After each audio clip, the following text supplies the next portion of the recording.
Halo ding sanakku seberataan di mana aja berada. Nah, hari ini ulun hendak memasak jaring lah.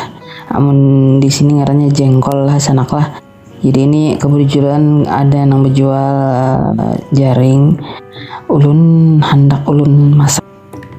Hendak ulun sanga aja kisahnya ini. Kisahnya ini asalnya hendak mau olah pecak jengkol ujar orang tuh. Tapi ketahuan pun ulun versinya bujur pak ada.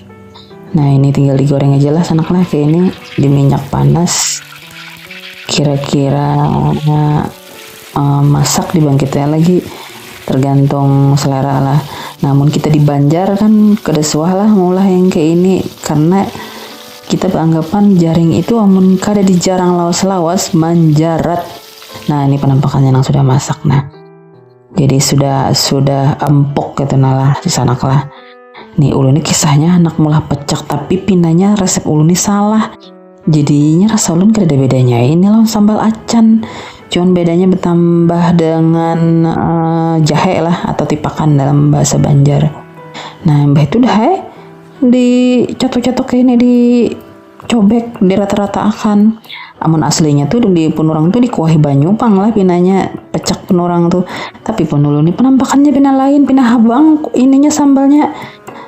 Mungkin kebanyakan lombok habang pinanya ulun membuati. Nah sudah dimakan yang kini kada biwak-iwakan lagi pian ketujuh benar ulun. Jadi rasa tak obati pian kaganangan lawan jaring di Banua.